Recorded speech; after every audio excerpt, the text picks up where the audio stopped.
Morning ninth class. बेटा law of constant proportion और law of conservation of मास जो आपका कंप्लीट हो चुका था, इसके बाद बेटा स्टार्ट कर रहे हैं। इसके बाद जो आपका नेक्स्ट आता है वो मैंने आपको बताया था कि डाल्टन्स एटॉमिक थ्योरी आएगी एक। उस डाल्टन एटॉमिक थ्योरी के अंदर देखें, स्टार्टिंग से हम करते हैं। According to Dalton's atomic theory all matter whether an element a compound or a mixture is composed of small particles called atoms। इसने डाल्टन एटॉमिक थ्योरी के अकॉर्डिंग क्या आया था कि कोई भी एलिमेंट है, कोई भी मैटर है सॉरी बेटा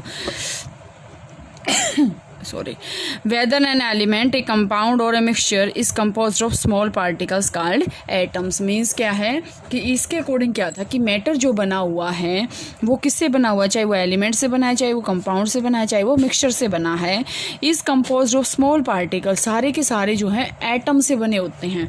ठीक है, तो उसने जो डाल्टन एटॉमिक थ्योरी थी उसने बताया था कि सब एटॉमिक पार्टिकल क्या होता है, एटम्स होता है। The postulates of this theory may be stated as follows। इसके postulate है बेटा, इससे रिलेटेड क्वेश्चन आएंगे, वो देखना ध्यान से। आज इसके क्वेश्चन भी करेंगे और ये भी करेंगे। All matter is made of very tiny particles called atoms। कि सारे के सारे मैटर किससे बने होते हैं, एटम से बने होते हैं। Which participate in any chemical reaction। कि कोई भी अगर केमिकल रिएक्शन हो रही है, जो कोई भी छोटे से छोटा पार्ट जो केमिकल रिएक्शन के अंदर पार्टिसिपेट कर रहा है उसको हम क्या बोलेंगे, एटम्स बोलेंगे। सेकेंड है atoms are indivisible particles which cannot be created nor destroyed in a chemical reaction। देखो law of conservation of mass आ गया ना, क्वेश्चन मिलेगा इससे related. Law of conservation of mass आ गया ना कि एटम्स इनडिविजिबल है, जिसको हम डिवाइड नहीं कर सकते और ना ही हम उसको क्रिएट कर सकते हैं, ना ही हम उसको डिस्ट्रॉय कर सकते हैं। थर्ड पॉइंट है atoms of a given element are identical in mass and chemical properties. मतलब क्या है कि जो एटम्स हैं ना एलिमेंट्स के, मैंने अभी बताया था एलिमेंट्स कंपाउंड मिक्सचर, इसके जो एटम्स हैं वो क्या होते हैं, atoms of given element are identical in mass and chemical properties. उनकी मास और जो केमिकल प्रॉपर्टीज हैं वो क्या होंगी, सेम होंगे। एटम्स ऑफ डिफरेंट एलिमेंट, ये सेम एलिमेंट के हैं, ये डिफरेंट एलिमेंट के।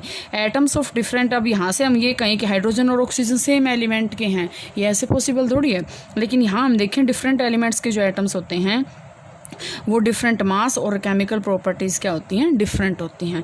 इसके बाद आपके पास क्वेश्चन आता है atoms combine in the ratio of small whole number to form compound.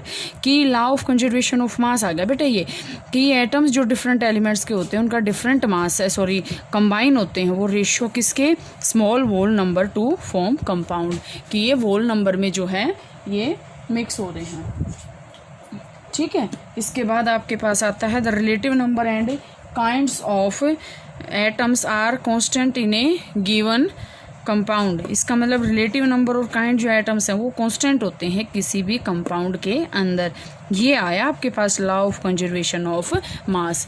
तो बेटा आपके पास ये पॉइंट्स आए थे जो डाल्टन्स एटॉमिक थ्योरी है उसके पॉइंट्स। अब इसके बेस पे हम इंडेक्स क्वेश्चन करते हैं। देखो, in a reaction 5.3 gram of sodium carbonate reacted with 6 gram of acetic acid.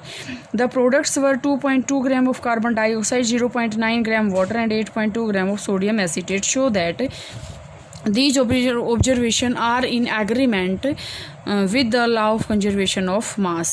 अब देखो यहाँ से मैं आपको यहाँ से करवाऊँ, अगर लॉ ऑफ कंजर्वेशन ऑफ मास के अकॉर्डिंग आपके पास क्या था, मास can neither be created nor be destroyed.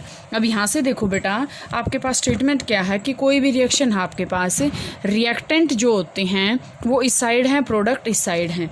तो हमने बताया कि 5.3 ग्राम सोडियम कार्बोनेट और 6 ग्राम क्या है, ये सोडियम कार्बोनेट है, और 6 ग्राम क्या है, 5.3 ग्राम प्लस 6 ग्राम आपके पास क्या है, एसिटिक एसिड। ये है। अब ये बता रहा है कि ये कितना प्रोडक्ट्स बना रहा है, ये बना रहा है 2.2 कार्बन डाइऑक्साइड, ठीक है, 0.9 आपके पास यहाँ से ये क्या बना रहा है, 0.9 बना रहा है आपके पास वाटर, ठीक है, और 8.2 ग्राम बना रहा है सोडियम एसिटेट। ये कह रहा है कि इसको शो करो कि ये लॉ ऑफ कंजर्वेशन ऑफ मास को फॉलो करता है। हम क्या करेंगे, रिएक्टेंट्स को ऐड कर लेंगे और प्रोडक्ट्स को ऐड कर लेंगे। अगर दोनों का जो सम है वो इक्वल आता है तो हम इसको कहेंगे ना तो मास घटा है ना ही बढ़ा है। देखो 5.3 प्लस 6.0 ग्राम, 3 11.3 ग्राम। अब ध्यान से देखो बच्चे, यहाँ पे आपके पास टोटल मास आया है 11.3। अगर तो हमारा इस साइड भी 11.3 आता है तो हम इसको क्या कहेंगे कि हाँ ये लॉ ऑफ कंजर्वेशन ऑफ मास को फॉलो कर रहा है। देखो ऐड करके देखते हैं।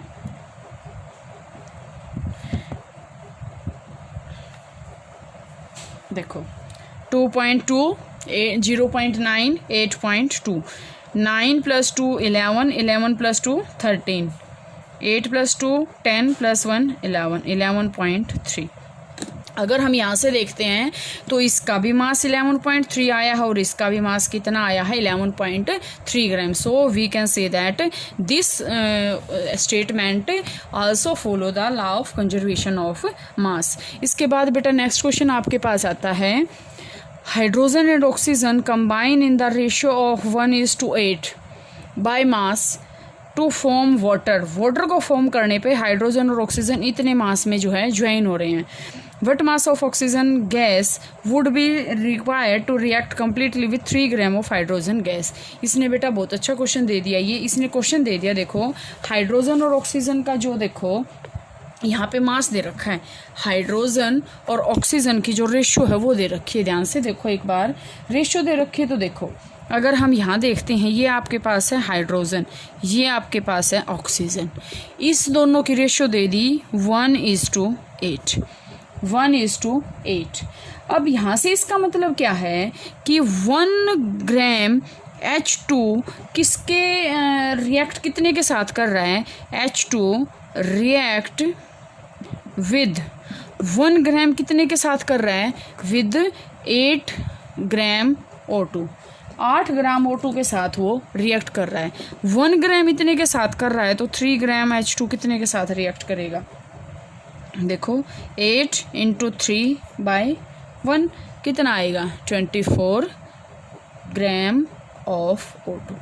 ध्यान से देखो बेटा, इसने बता दिया। अब आपके माइंड में ये क्वेश्चन है कि वाटर का तो फॉर्मूला होता है H2O, लेकिन ऑक्सीजन कभी भी मोनो एटॉमिक फॉर्म में एग्जिस्ट ही नहीं करती। वो तो फॉर्मूला है इसका, O2 अकेली गैस है, एक गैस है, तो इसने ऑक्सीजन गैस पूछी है। तो 1 ग्राम जब हम H2 लेंगे तो 8 ग्राम हमें ऑक्सीजन चाहिए। तो ये कह रहा है कि 3 ग्राम हाइड्रोजन के लिए हमें ऑक्सीजन कितनी चाहिए, 3:8, 8 × 3/1। ठीक है। इसके बाद बेटा अगला क्वेश्चन आता है, which postulate of Dalton's atomic theory is the result of the law of conservation of mass. मैंने अभी आपको बताया था, जब डाल्टन एटॉमिक थ्योरी करवाई तो उसमें आपके में ये आया था, law of conservation of mass, atoms are indivisible. Second point, indivisible no can not be created nor be destroyed. अगला क्वेश्चन आता है, which postulate of Dalton atomic theory can explain the law of definite proportion. ये आपके पास last आया था, relative number and kinds, relative number and kinds of the kinds of atoms are constant in a given compound. ये आपके पास law of constant या definite proportion.